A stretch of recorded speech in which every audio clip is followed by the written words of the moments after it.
అందరికీ నమస్కారం అండి. Welcome to our channel. Pawan Kalyan fans అందరికీ కూడా ఒక పండుగ వాతావరణం నెలకొంది అని చెప్పొచ్చు. ఎందుకు ఈ మాట చెప్తున్నానంటే, పవన్ కళ్యాణ్ గారు 2020లో 'హరిహర వీరమల్లు' అనే సినిమాకి కమిట్మెంట్ ఇచ్చి అప్పటి నుంచి 2020 నుంచి 2025 వరకు కూడా షూటింగ్ జరుగుతూనే ఉంది. చాలాసార్లు పోస్ట్‌పోన్ అవుతూనే వచ్చింది రిలీజ్. ఎట్టకేలకు ఈ జూలై 24 ఇంకొక 2-3 రోజుల్లోనే సినిమా మనందరి ముందుకు వచ్చేస్తుంది. సో ఇదే కాకుండా ఇంకొక విషయం ఏంటంటే, పవన్ కళ్యాణ్ గారు ఈ సినిమా ప్రమోషన్స్‌లో భాగమవుతున్నారు. దీంట్లో పెద్ద విషయం ఏముంది, ప్రతి హీరో చేసేదే కదా అనుకోవచ్చు. కానీ దీంట్లో విషయం ఏంటంటే, పవన్ కళ్యాణ్ గారు తన సినిమా లైఫ్‌లో ఇప్పటికొచ్చి ఏ సినిమాకి కూడా ప్రెస్ మీట్‌లకి కానీ, ఇంటర్వ్యూస్‌కి కానీ అటెండ్ కాలేదు. కానీ ఈ 'హరిహర వీరమల్లు'కు మాత్రం అటెండ్ అవుతున్నాను అని చెప్పేసి ఒక కన్ఫర్మేషన్ అయితే ఇచ్చారు. సో దానికి సంబంధించి ఒకసారి పోస్టర్ చూద్దాం. 'హరిహర వీరమల్లు ప్రమోషన్స్ ఇన్వాల్వింగ్ పవన్ కళ్యాణ్' అని ఒక పోస్టర్ రిలీజ్ చేసి ఇక్కడ టైమింగ్స్ కూడా ఇచ్చారండి.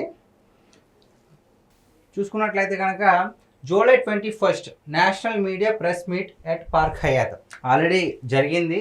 సో రేపు July 22 press meet at Mangalagiri, రేపు కూడా మంగళగిరిలో ప్రెస్ మీట్ నిర్వహిస్తున్నారు.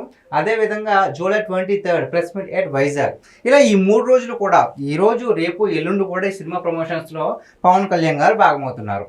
ఎందుకు అంటే ఇప్పటిదాకా కూడా ఏ సినిమాకి కూడా ఆయన సినిమాలకు ఇలాంటి ప్రెస్ మీట్లకు కానీ, ఇంటర్వ్యూస్కి కానీ అటెండ్ అవ్వలేదు. మరి ఈ సినిమాకి ఎందుకు అంటే, దానికి ఇందాక జరిగిన పార్క్ హైత్లో కూడా ప్రెస్ మీట్లో కూడా పవన్ కళ్యాణ్ గారు చెప్పడం జరిగింది. సినిమా ప్రమోషన్ మొత్తాన్ని కూడా హీరోయిన్ నిధి అగర్వాల్ అలాగే నిర్మాతలు భుజం మీద వేసుకున్నారు. వాళ్ళని చూస్తే నాకే బాధ అనిపించింది. నేను కూడా ఇందులో భాగం అవ్వాలని అనుకుంటున్నాను. నా వంతు నేను ప్రయత్నిస్తున్నాను అని చెప్పేసి పవన్ కళ్యాణ్ అంటున్నారు. ఆయన ప్రయత్నించడమే కాదండి, జస్ట్ ఒక్క వీడియో, సెల్ఫీ వీడియో తీసుకుని ఇలా సినిమా రిలీజ్ అవుతుందని చెప్తేనే చాలు, ఫ్యాన్స్ అందరికీ పూనకాలు వచ్చేసి మొత్తం సినిమా బ్లాక్ బస్టర్ చేస్తారు. పవన్ కళ్యాణ్ గారి సినిమా అంటేనే రికార్డుల సంచలనం.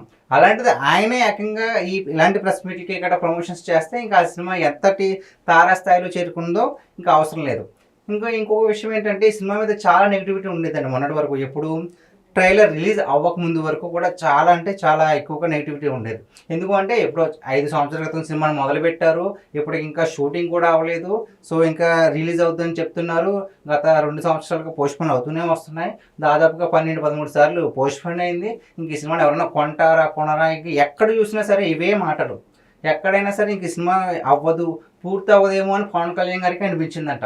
ఎట్టకేలకు సినిమాని మొదలు పెడితే మంచిగా వచ్చేంత వరకు తీయాలని చెప్పేసి పవన్ కళ్యాణ్ గారు పట్టుబట్టి, అలాగే దర్శకుడు కూడా జ్యోతికృష్ణ గారు కూడా మంచిగా మొత్తం సినిమాని అంతా ప్లాన్ చేసి పూర్తి చేశారు. సో ఇంకొక విషయం ఏంటంటే, ఈ సినిమా లేట్ అవ్వడానికి చాలా రీజన్స్ ఉండొచ్చు. ఒకటి, పవన్ కళ్యాణ్ గారు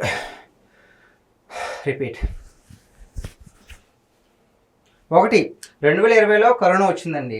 సో కరోనా 2 సార్లు రావడం, అలాగే ఈయనేమో పాలిటిక్స్లోకి వెళ్ళి బాగా బిజీ అయిపోవడం, మూడోదేమో విఎఫ్ఎక్స్ వర్క్స్ అని అవని ఇవని, ఇంకోటేమో డేట్స్ ఖాళీ లేక, ఇలా చాలా చాలా అంతర్యాలు అయితే వచ్చాయి. కాకపోతే మొత్తానికి ఇప్పుడు 2020లో మొదలుపెట్టిన సినిమాని ఎట్టకేలకు ఫినిష్ చేసి ఇంకో 2-3 రోజుల్లో మనందరి ముందుకి కూడా సినిమాని తీసుకొస్తున్నారు. ఇంకొక విషయం ఏంటంటే, ఈ సినిమా మీద సెన్సార్ రిపోర్ట్ కూడా బయటకు వస్తుంది. చాలా బాగుంది, బ్లాక్ బస్టర్ అవుద్దని వాళ్ళు ఒక నమ్మకంతో భరోసా కూడా ఇచ్చారు. ఈ ఒక్క మాట విన్నాక పవన్ కళ్యాణ్ ఫ్యాన్స్ ఇంకా ఊరుకుంటారు. ఎప్పుడెప్పుడు సినిమా రిలీజ్ చేస్తారు, ఎప్పుడెప్పుడు చూసేద్దాం అని ప్రీమియర్ షోస్కి మొత్తానికి టికెట్లన్నీ బుక్ చేసుకోవడానికి రెడీగా ఉన్నారు. ఆల్రెడీ ఆంధ్రాలో టికెట్స్ విడుదల చేశారు బుక్ మై షోలో. ఇంకా తెలంగాణ మాత్రమే మిగిలి ఉంది. అది కూడా ఈరోజు నైట్కో లేదా రేపుకో రిలీజ్ చేస్తారు. జస్ట్ ఇలాగా ఓపెన్ పెట్టగానే మొత్తానికి హౌస్ఫుల్ అయిపోవడం ఖాయం. ఎందుకంటే అక్కడ ఉన్నది ఎవరు, power star Pawan Kalyan. Minimum ఉంటుంది. ఎందుకు ఈ సినిమా మీద ఎంత అంచనాలు ఉన్నాయి అంటే, ఆయన డిప్యూటీ సీఎం అయిన తర్వాత మొట్టమొదటి సినిమా ఇది. ఆయన నుంచి దగ్గర ఈ సినిమా వచ్చి బ్రో తర్వాత ఈ సినిమా రాలా, 2 సంవత్సరాలు అవుతుంది. సో స్క్రీన్ మీద ఎప్పుడో పవర్ స్టార్ని చూద్దాం, మా హీరోకి ఎప్పుడెప్పుడు జైలు కొడదామని ఫ్యాన్స్ అంతా రెడీగా ఉన్నారు. ఇంకొక విషయం ఏంటంటే, this is the first pan India movie. Pawan Kalyan garu అంతకుముందు ఎప్పుడు కూడా పాన్ ఇండియా సినిమా తీయలేదు, ఇదే ఫస్ట్ మూవీ. సో అదొకటి. ఇంకొకటి ఏంటంటే, ఆయన ఎప్పుడో వదిలేసిన మాస్టర్స్ మళ్ళీ ఈ సినిమా గురించి మళ్ళీ ప్రాక్టీస్ చేశారు. మరి ఆ యాక్షన్ సీన్స్ ఎలా ఉంటాయి ఏంటనేది అంటే ట్రైలర్లో చూపించిన ఆ బల్లెం షాట్కి అందరికీ బుర్ర పాడైపోయింది. మరి ఎలా ఉండబోతుంది సినిమా అని చెప్పేసి ఫ్యాన్స్ అంతా చాలా చాలా వెయిటింగ్గా ఉన్నారు. మరి ఈ సినిమా గురించి మీరు వెయిట్ చేస్తున్నారు లేదో కామెంట్లో తెలపండి.